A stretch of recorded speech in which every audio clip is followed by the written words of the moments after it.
Student, good morning and welcome to our channel pro education. तो आज है 13 मई और आज के करेंट अफेयर के जितने भी इंपॉर्टेंट क्वेश्चन है इस वीडियो में डिस्कस करेंगे। तो अगर आप चैनल पर नए हैं तो प्लीज़ मेरे चैनल को सब्सक्राइब कर लीजिए, वीडियो को लाइक एंड शेयर कर दीजिए। तो चलिए स्टार्ट करते हैं आज के करेंट अफेयर का फर्स्ट क्वेश्चन। और अगर आप इस वीडियो का PDF चाहते हैं तो मेरे फेसबुक पेज को फॉलो कीजिए जिसका नाम प्रो एजुकेशन लाइव है। तो चलिए स्टार्ट करते हैं आज के करेंट अफेयर का फर्स्ट क्वेश्चन। तो आज का फर्स्ट क्वेश्चन है, हाल ही में पैसेज एक्सरसाइज का आयोजन किन दो देशों के बीच किया गया है? तो इसका राइट आंसर होगा ऑप्शन सी, ए और बी दोनों।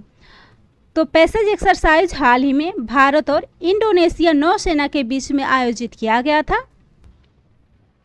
और इस पैसेज एक्सरसाइज का आयोजन दक्षिण अरब सागर में किया गया था, जिसका उद्देश्य दोनों नौसेनाओं के बीच पारस्परिक सहयोग और समझ में सुधार करना था। तो भारतीय नौसेना जो कि नियमित रूप से मित्र देशों के साथ पैसेज युद्धाभ्यास करती है और आखिरी बार भारतीय नौसेना और इंडोनेशियाई नौसेना के बीच पैसेज अभ्यास 13 मार्च 2021 को संपन्न हुआ था। तो फ्रेंड, इस क्वेश्चन में बात हो रही इंडोनेशिया की। तो इंडोनेशिया जिसके राष्ट्रपति हैं जोको विडोडो, इंडोनेशिया की राजधानी है जकार्ता और इंडोनेशिया की करेंसी है इंडोनेशियाई रुपया। और फ्रेंड, इस युद्धाभ्यास में भारतीय नौसेना ने भाग लिया था। तो भारतीय नौसेना जिसके प्रमुख हैं एडमिरल करमबीर सिंह और रक्षा मंत्रालय का एकीकृत मुख्यालय यानी कि थल सेना, नौसेना और वायुसेना का मुख्यालय नई दिल्ली में स्थित है। तो फ्रेंड, इस क्वेश्चन में बात हो रही है हाल ही में संपन्न युद्धाभ्यास की। तो इस क्वेश्चन से जुड़े करेंट अफेयर के कुछ इंपॉर्टेंट पॉइंट्स हैं, उन्हें भी देख लेते हैं। जिसमें पहला है डिफेंडर यूरोप 21 सैन्य अभ्यास, जो कि हाल ही में उत्तर अटलांटिक संधि संगठन यानी कि नाटो यानी कि नॉर्थ अटलांटिक ट्रीटी ऑर्गेनाइजेशन के द्वारा किया गया था। हाल ही में द्विपक्षीय नौसेना अभ्यास वरुण 2021 को भारत और फ्रांस के बीच संपन्न कराया गया था। और हाल ही में संयुक्त विशेष बल अभ्यास खंजर भारत और किर्गिस्तान के बीच आयोजित हुआ था। और एक्स डिजर्ट नाइट 2021 द्विपक्षीय वायुसेना अभ्यास भारत और फ्रांस के बीच में आयोजित किया गया था। और हाल ही में अलगम डॉट संयुक्त वायुसेना अभ्यास अमेरिका और कनाडा के बीच संपन्न हुआ है। अगला क्वेश्चन है, पद्म कुमार नायर किस कंपनी के CEO बने हैं? तो इस क्वेश्चन का राइट आंसर होगा ऑप्शन बी, NARC। तो फ्रेंड, NARC के नए CEO पद्म कुमार नायर को बनाया गया है। तो फ्रेंड, NARC यानी कि national asset reconstruction company limited, जिसके नए CEO पद्म कुमार M नायर को बनाया गया है और वे वर्तमान में SBI में स्ट्रेस्ड एसेट रिजोल्यूशन ग्रुप के मुख्य महाप्रबंधक हैं। और friend, national asset restriction company limited, जिसे बैड बैंक के नाम से जाना जाता है और इसका संबंध NPA यानी कि नॉन परफॉर्मिंग एसेट से है। तो बैड बैंक जिसे एसेट रिस्ट्रक्शन कंपनी भी कहा जाता है और यह दूसरे बैंकों के NPA को खरीदता है और धीरे धीरे उन कर्जों की वसूली करता है और इस तरह लोन लेने वाले बैंक की बैलेंस शीट में NPA की कमी हो जाती है। क्वेश्चन में बात हो रही है NPA की। NPA यानी कि नॉन परफॉर्मिंग एसेट, जो कि जब बैंक किसी व्यक्ति को लोन देती है और कभी कभी ऐसा होता है कि लोन लेने वाला व्यक्ति बैंक को रेगुलर पेमेंट नहीं कर पाता है और जब वह व्यक्ति बैंक को पैसे या इंटरेस्ट चुकाने में नाकामयाब हो जाता है तो बैंक उस लोन को नॉन परफॉर्मिंग एसेट यानी कि बैड लोन का करार देती है। इसे ही NPA कहते हैं और इसी NPA को कम करने के लिए नेशनल एसेट रिस्ट्रक्शन कंपनी का निर्माण किया गया है। अगला क्वेश्चन है, जोस जे कटूर किस बैंक के कार्यकारी निदेशक नियुक्त हुए हैं? तो इसका राइट आंसर होगा ऑप्शन डी, RBI। तो friend, reserve bank of India के नए कार्यकारी निदेशक जोस जे कटूर बने हैं। और फ्रेंड, जोस जे कटूर इससे पहले क्षेत्रीय निर्देशक के रूप में रिजर्व बैंक के बेंगलुरु क्षेत्रीय कार्यालय के अध्यक्ष थे और वे अब मानव संसाधन प्रबंधन विभाग, कॉर्पोरेट रणनीति और बजट विभाग तथा राजभाषा विभाग को संभालेंगे और वे कार्यकारी निदेशक के रूप में टी रविशंकर की जगह लेंगे। टी रविशंकर, जिन्हें हाल ही में अब आरबीआई का चौथा डिप्टी गवर्नर नियुक्त किया गया है।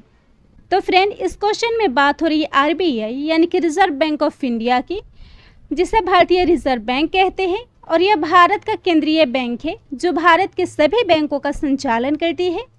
आरबीआई की स्थापना हुई थी 1 अप्रैल 1935 में। आरबीआई का मुख्यालय है मुंबई, महाराष्ट्र, और आरबीआई के 25वें गवर्नर है शक्तिकांत दास। और आरबीआई ने हाल ही में आईसीआईसीआई बैंक पर 3 करोड़ का जुर्माना लगाया है। अगला क्वेश्चन है, हाल ही में मिशन X1 के लिए नासा ने किसके साथ साझेदारी की है? तो फ्रेंड, इसका राइट आंसर होगा option A, axiom. Mission X1 के लिए नासा ने एक्सियम के साथ साझेदारी की है। और फ्रेंड, इस समझौते के तहत एक्सियम अपने अंतरिक्ष यात्रियों को अंतर्राष्ट्रीय अंतरिक्ष स्टेशन पर भेजेगी और साथ ही अंतरिक्ष स्टेशन के लिए यह पहला निजी अंतरिक्ष यात्री मिशन होगा और इस मिशन को X1 नाम दिया गया है। और एक्सियम अंतरिक्ष यात्री अंतरिक्ष स्टेशन में 8 दिन बिताएंगे और वे जमीन पर अंतरिक्ष स्टेशन के साथ उसकी विभिन्न क्रियाओं में सामंजस्य एवं तालमेल स्थापित करने के लिए गतिविधियों का भी संचालन करेंगे। और यह एक प्रकार का परीक्षण या फिर सीखने की परियोजना की तरह है। नासा ने साझेदारी की है। नासा यानी कि national aeronautics and space administration, NASA के संस्थापक है ड्वाइट डेविड आइजनहावर। नासा की स्थापना हुई थी 29 जुलाई 1958 में और नासा का मुख्यालय है वाशिंगटन डीसी, यूएसए। और नासा के प्रमुख हैं बिल नेल्सन। तो फ्रेंड, इस क्वेश्चन में बात हो रही है हाल ही में पहला निजी अंतरिक्ष स्टेशन की। तो भारत का अपना निजी अंतरिक्ष स्टेशन, जिसे भारत 2020 से बनाने की योजना बना रहा है, और इसके साथ ही भारत संभ्रांत देशों जैसे कि अमेरिका, चीन और रूस में शामिल हो जाएगा। और भारतीय अंतरिक्ष स्टेशन छोटा होगा, यानी यह 20 टन का होगा और इसका उपयोग माइक्रोग्रेविटी के प्रयोगों को करने के लिए किया जाएगा, न कि अंतरिक्ष पर्यटन के लिए। और भारतीय अंतरिक्ष स्टेशन 400 किलोमीटर की ऊंचाई पर स्थित है और इस परियोजना से गगनयान मिशन का विस्तार होगा। अगला क्वेश्चन है, हाल ही में इंडियन चैम्बर ऑफ कॉमर्स से ग्रीन ऊर्जा अवार्ड किस कंपनी ने जीता है? तो इसका राइट आंसर होगा ऑप्शन बी, इरडा। तो फ्रेंड, हाल ही में इरडा ने इंडियन चैम्बर ऑफ कॉमर्स से ग्रीन ऊर्जा अवार्ड जीता है। और फ्रेंड, इरडा, जिसका फुल फॉर्म होता है Indian renewable energy development agency, जिसने हाल ही में इंडियन चैम्बर ऑफ कॉमर्स से ग्रीन ऊर्जा अवार्ड जीता है। इंडियन चैम्बर ऑफ कॉमर्स, जो कि भारत के व्यापारिक संगठनों का एक संघ है और कोलकाता में स्थित इस संघ की स्थापना 1925 में हुई थी और उस समय इसे एसोसिएशन ऑफ मर्चेंट के रूप में जाना जाता था, जिसके द्वारा हाल ही में ग्रीन ऊर्जा अवार्ड प्रदान किया गया है इरडा को। तो फ्रेंड, इस क्वेश्चन में बात हो रही है इरडा की, जिसे हाल ही में ग्रीन ऊर्जा अवार्ड से सम्मानित किया गया है। और इसके साथ ही कुछ और कंपनी और बैंकों को देख लेते हैं जिन्हें हाल ही में अवार्ड से सम्मानित किया गया है, जिसमें पहला है HDFC बैंक, जिसे हाल ही में Asia money best bank award 2021 के भारत में सर्वश्रेष्ठ small and medium enterprises bank का दर्जा दिया गया है। वही great place to work certification से ESFA स्मॉल फाइनेंस बैंक को सम्मानित किया गया है, जबकि ICAR यानी कि Indian council of agriculture research को King Bhumibol world soil day award से सम्मानित किया गया है। जबकि वर्ष 2021 के लिए जीनोम वैली एक्सीलेंस अवार्ड मिला है भारत बायोटेक को। और विश्व HRD कांग्रेस पुरस्कार से सम्मानित हुआ है यूनियन बैंक ऑफ इंडिया। अगला क्वेश्चन है, हाल ही में अंतर्राष्ट्रीय नर्स दिवस कब मनाया गया है? तो इसका राइट आंसर होगा ऑप्शन सी 12 मई को। तो फ्रेंड, हाल ही में 12 मई को अंतर्राष्ट्रीय नर्स दिवस मनाया गया है और इस दिवस को विश्व स्तर पर मनाया जाता है।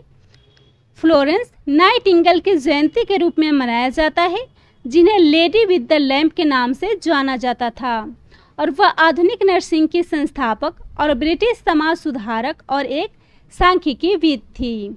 और 2021 के लिए इंटरनेशनल नर्स डे का विषय है nurse a voice to lead a vision for future health care.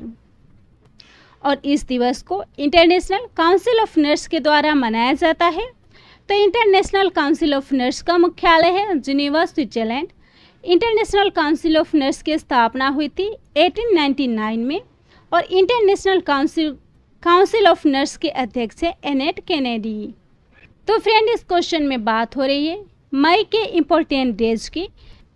तो फ्रेंड, मई में अब तक मनाए गए इम्पोर्टेंट डेज को भी देख लेते हैं, जिसमें पहला है 1 मई। तो फ्रेंड, 1 मई को अंतर्राष्ट्रीय श्रमिक दिवस मनाया गया है। 2 मई को विश्व टूना दिवस मनाया गया है और इसके साथ ही 2 मई को विश्व हास्य दिवस भी मनाया गया है। 4 मई को विश्व अस्थमा दिवस मनाया गया है, जो मई के पहले मंगलवार को प्रत्येक वर्ष मनाया जाता है। और इसी के साथ 4 मई को कोयला खनिक दिवस भी मनाया गया है। और फ्रेंड, 4 मई को एक और दिवस मनाया गया है, यानी कि अंतर्राष्ट्रीय अग्निशमन दिवस भी 4 मई को मनाया जाता है। 5 मई को इंटरनेशनल डे ऑफ मिडवाइफ्स को मनाया गया है। 5 मई को विश्व हाथ स्वच्छता दिवस भी मनाया गया है। 6 मई को इंटरनेशनल नो डाइट डे मनाया गया है। 8 मई को विश्व प्रवासी पक्षी दिवस और 8 मई को ही विश्व थैलेसीमिया दिवस भी मनाया गया है। और इसके साथ ही 8 मई को वर्ल्ड रेड क्रॉस और रेड क्रिसेंट डे भी मनाया गया है। 10 मई को अंतर्राष्ट्रीय ऑर्गेनिया दिवस मनाया गया है, जबकि 11 मई को राष्ट्रीय प्रौद्योगिकी दिवस मनाया गया है। अगला क्वेश्चन है, life in the clock tower valley पुस्तक को हाल ही में किसने लिखा है? तो फ्रेंड, इस क्वेश्चन का राइट आंसर होगा ऑप्शन बी शकूर राथेर। तो फ्रेंड, शकूर राथेर, जिन्होंने हाल ही में अपनी पहली पुस्तक life in the clock tower valley को लिखा है,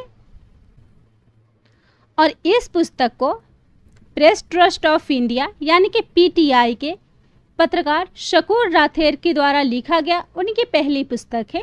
और यह पुस्तक स्पीकिंग टाइगर द्वारा प्रकाशित की गई है, जिसमें कश्मीर के प्राचीन अतीत, इसके वर्तमान और हमेशा अनिश्चित भविष्य के बारे में बताया गया है।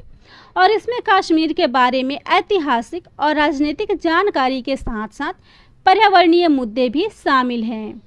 तो फ्रेंड, इस क्वेश्चन में बात हो रही है बुक और उसके ऑथर की। तो इस क्वेश्चन से संबंधित करेंट अफेयर के कुछ इंपॉर्टेंट पॉइंट्स हैं, उन्हें भी देख लेते हैं। जिसमें पहला है गांधी इन चंपारण पुस्तक, और इस पुस्तक के लेखक है Dinanath Gopal Tendulkar. Unstoppable my life so far, इस पुस्तक के लेखक है मारिया शारापोवा।